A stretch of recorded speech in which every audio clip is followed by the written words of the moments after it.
An everyday narcissist. Many of you who find yourself here have come here as a consequence of the ensnarement with a romantic or familial narcissist. Those are the most common ensnarements which result in the necessity of trying to understand what has happened to you or what is currently going on. Difficulties with a romantic relationship, or trying to understand why a sibling, child, or more usually a parent continues to behave in a particular way to you, or to make sense of what has happened in the past between you and that relative. Those are the two main routes by which people embrace narcissism. But as you will come to realize, and you certainly ought to, as a keen student of my work, that narcissists manifest in so many different arenas, fields, and genres. There are the romantic narcissists, the familial narcissists, the neighbor narcissist, the work narcissist, the colleague narcissist, the social narcissist, the narcissist that is the politician that governs your country or your municipality, the narcissist that heads up an organization that impacts upon your daily life in some way. Many of these narcissists have a remote relationship with you. They make decisions which impact upon your life, but you never actually have any direct contact with them. The business leaders, the pop stars, the politicians, the innovators, the entrepreneurs, the tech gurus. They impact on your life, for better or for worse, in some form. And yet, as you become more and more acquainted with the concept of narcissism and narcissists, you should realize that there is such thing as an everyday narcissist. This is invariably someone that you will interact with, usually as a tertiary source, sometimes as a secondary source, but usually as a tertiary one. It might be a customer of yours. It might be someone inquiring about work with you. It might be someone attending a job interview. It could be somebody in the queue or line in the bank that you have to deal with. It could be the bank teller, assuming you are able to find a bank that actually has a branch rather than having to be forced to deal with it online. It might be a police officer. It might be a teacher. It might be the vendor of a hot dog on the corner of the street. The everyday narcissist is more prevalent than people realize. And these are not the individuals who are just having a bad day and perhaps lash out because they've suffered an erosion of their emotional empathy as a consequence of the external stressor, namely the very bad day. These are individuals who are narcissists, but you don't get to see the pattern of habitual nature towards other people because you perhaps may only interact with them the once. It might be the haughty customer services manager at a particular superstore who is dismissive of your complaint, high-handed, arrogant, and doesn't listen. It might be the doctor that you go to see who looks at you with a suggestion that you are a malingering whinger and that you should not be occupying time in his surgery. The everyday narcissist are those narcissists that you don't have repeated entanglements with, but instead, these are the excessively difficult, entitled, unaccountable, unpleasant individuals. A particular manifestation of this, in a sense, is the concept of the Karen, which I have made a video about elsewhere, and you may well bump into a Karen through the fact that they have parked across your driveway, or that they have taken something from your trolley in the supermarket, exhibiting a sense of entitlement to take something which was ostensibly chosen by you. The everyday narcissist are those individuals that go beyond the difficult or the awkward, but into the realms of excessively so. They're not the unwittingly rude individual who bumps into you and then just walks off without saying sorry. That may well be a normal person who exhibits no emotional empathy towards you because you're a stranger. But rather, the nature of the interaction with this person over a short period of time soon allows you to see that you're dealing with a narcissist. And the good point is that invariably you won't have anything to do with them ever again, because it is a one-off incident, and more likely their treatment of you will cause you to think, what a complete arsehole, I'm not having anything to do with them ever again. But once upon a time, you will have just thought, the rude sod, who does she think she is? What an arrogant tosser, and given the matter no more thought. But now, as you delve into the world of the narcissist, you're able to better appreciate, actually, that person is in all likelihood a narcissist. I can see it now from their behaviours, the sense of entitlement, the lack of emotional empathy, the lack of accountability, the haughtiness, the grandiosity that might be there. The manipulative overtures that they are clearly unaware of, too blind to see. They cannot witness their own bad behaviour. But you, educated by my work, is able to then see it, and to your benefit. The advantage of it is it allows you to hone your narc spotting skills. It also enables you to realise, actually, I'm going to have to find an alternative way of dealing with this situation, rather than continue to bang my head against the proverbial brick wall trying to get an outcome from this person who clearly isn't going to help me. I have to work round them. I either speak to somebody else, go above them, or don't bother them entirely and try and seek what I'm after from another provider or supplier, or decide this complaining customer of mine, I should just refund them and jettison them, just to get rid of them to enforce no contact against them. Spotting the everyday narcissist is an invaluable tool because it quite simply stops you wasting your time on a situation where you're not going to succeed. That complaining customer, no matter how many times you try and explain to them that it is their problem and not your organisation or business, is never going to listen, because each time you point out that the problem has been caused by them and not by your organisation, all they hear is this: you are threatening my control, and thus they reject it and try to assert control over you by continuing to complain in some form or other. This leads you to exasperation. It can be quite upsetting for you to deal with this. I have seen that and heard of people when they recount their own experiences. The particularly sensitive of you become concerned that you may get into trouble with your higher-ups because of this repeatedly complaining customer that you're dealing with. And therefore, it is invaluable through the application of my work to be able to spot these everyday narcissists for two fundamental reasons. The first is to know what you're dealing with, and then through the application of my work, know the most appropriate response, namely the implementation of no contact. Get rid of them if you are the person that they are complaining to. Don't engage with them if they are trying to engage with you. And if you need them to resolve a problem, stop trying and solve it in an alternative method. There is always an alternative available to you.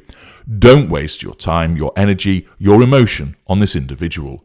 All you'll be doing is giving them fuel and continuing to threaten their control. And thus they will continue to manipulate you. The second aspect appertains to the concept of cross-pollution. And if you wish to understand more about that, please go in the Knowledge Vault. You'll find details to access that in the video description, so that you can understand how repeated and frequent involvement with other narcissists actually is detrimental to your overall state of emotional thinking and has to be guarded against. Accordingly, the ability to identify the everyday narcissist is extremely useful for basically getting rid of these wankers so they don't cause you a problem on a day-to-day basis and you avoid the risks of cross-pollution. Let's have an example of an everyday narcissist. Remember, these aren't the people that you're caught up in a formal relationship with. So they're not a relative, they're not a lover, a boyfriend, a girlfriend, you're not married to them. You don't necessarily work with the individual on a day-to-day basis. You're not in a club with them. You're not friends with them.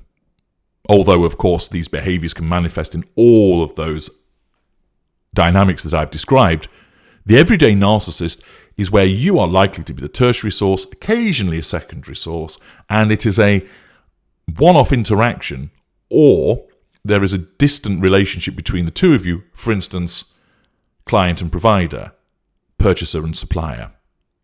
In this example, which recently appeared on the internet, appertained to a young lady who was a dog sitter, and she had an inquiry that had come in from a rather rude customer.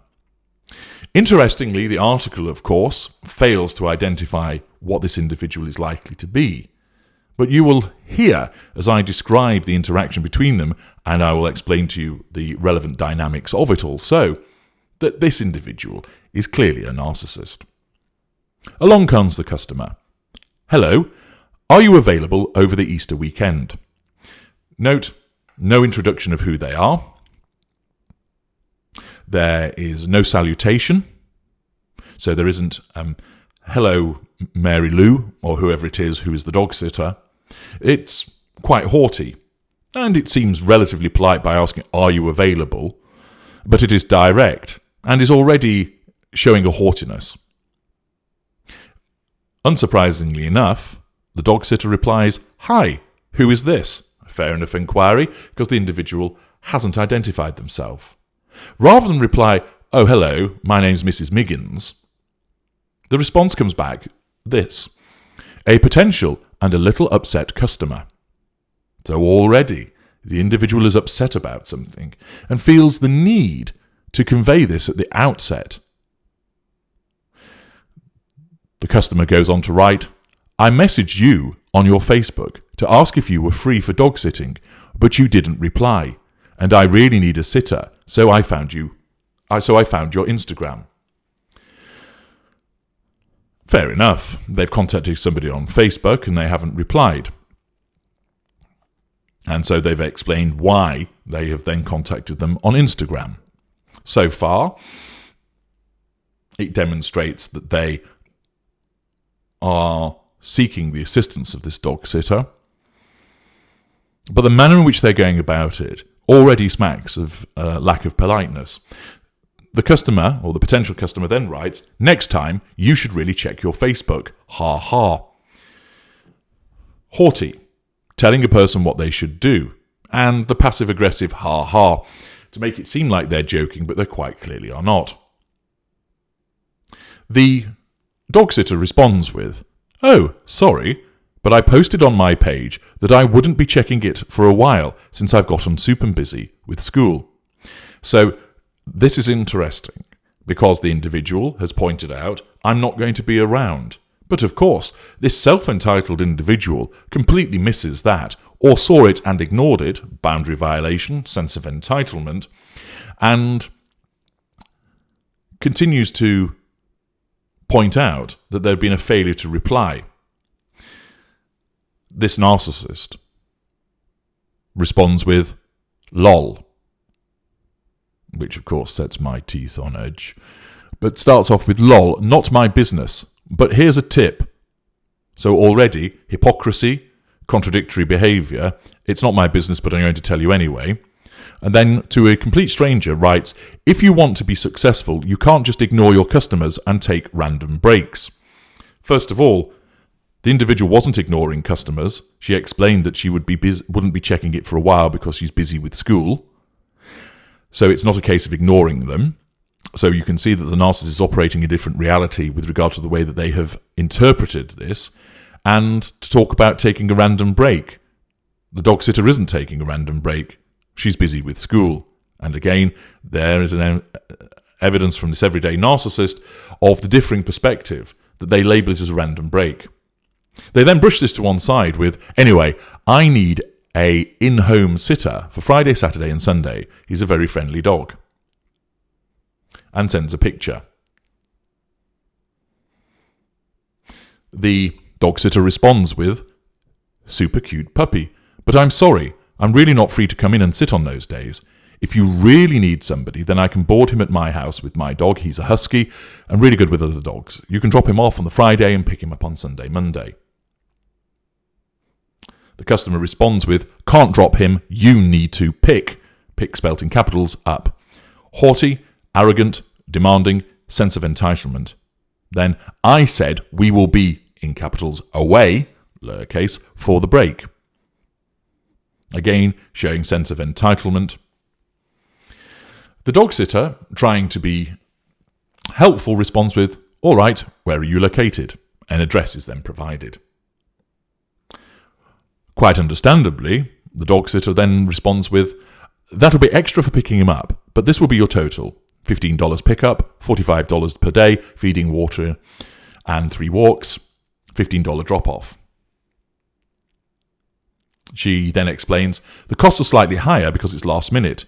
Could you also fill out the application on my Facebook page before we finalise anything? It's just basic things, dog's overall health, temperament, feeding instructions, etc." An entirely reasonable request. Of course, stipulating that it will cost extra and the amounts has challenged this narcissist. And therefore the response is this: "Are you serious? Not 1, not 2, but 5 question marks."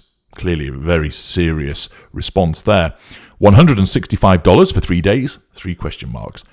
"I could buy him a dog ticket and take him with me to Florida."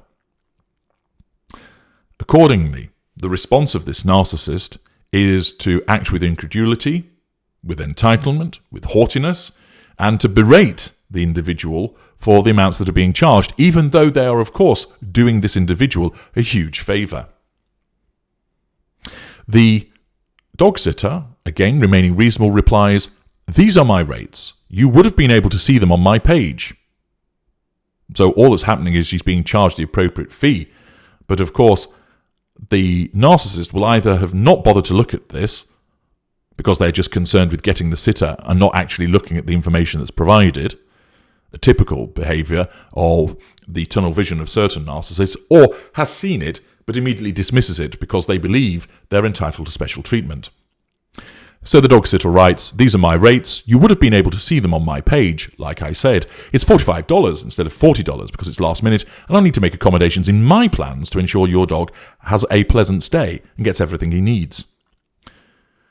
A typical, most likely empathic individual trying to accommodate this unpleasant, narcissistic customer. And then, by explaining again the position in a fair way, but this challenges the narcissist's control, the narcissist's narcissism causes her to shift tack, and she comes back with, "My daughter is sick, and this might be her last Easter." Who gives a rat's ass? But it's a pity play. We want, entitlement, to go to Florida. I just want to be a good mother. What's that got to do with anything? But again, it's a pity play, and it's facade management. Then patronising. "You will understand when you become a mother yourself." $165 is way too much just to watch a dog. I will pay 10 for both pick-up and drop-off, and 20 per day. Final offer. Sense of entitlement, dismissiveness, completely undercutting the fees which are detailed, seeking special treatment. The response from the dog sitter: "I'm sorry about your situation." A fair and kind response, "but these are still my rates. You are offering me $95 less than what I asked for."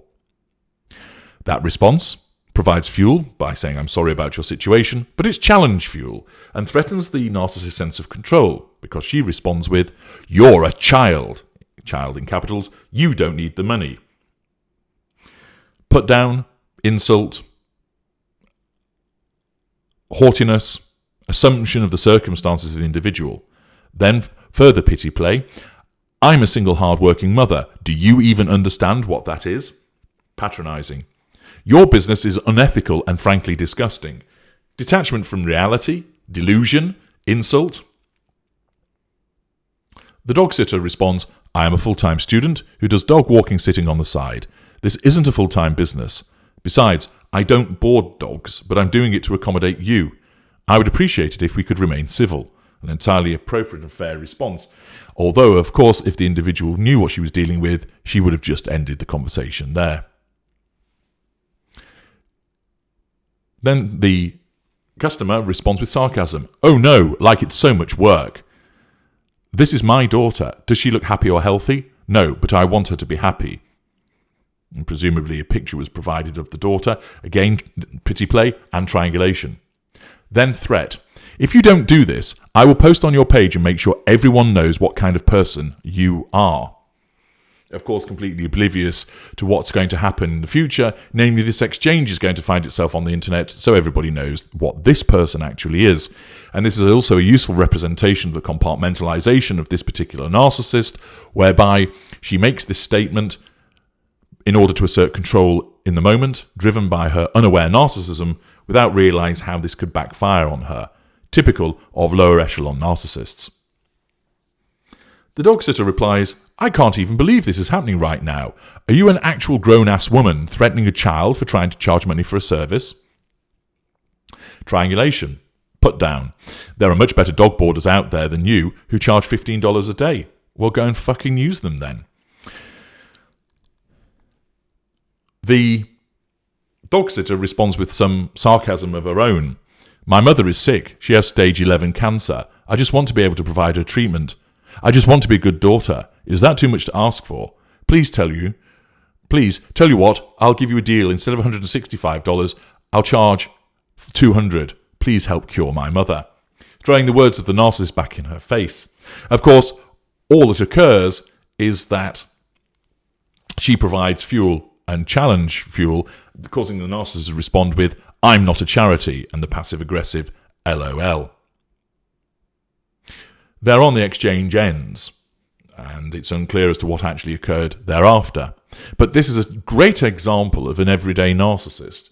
This young lady, in her studies, looking to earn some money on the side, advertises her availability to dog sit, and all her responses are logical and fair, but the responses of this individual demonstrate quite clearly their narcissistic behaviour, that they're a narcissist, and is a very useful example of the everyday narcissist in action to help you understand how this person behaves and to enable you to ensure that you look out for such individuals, identify them and evade them. And then, final question. Utilising my categorisation, what school of narcissist, which sub-school of narcissist do you think this individual is, based upon the dynamic indicators and manipulations that I have highlighted for you there? I'm HG Tudor. Thank you for listening.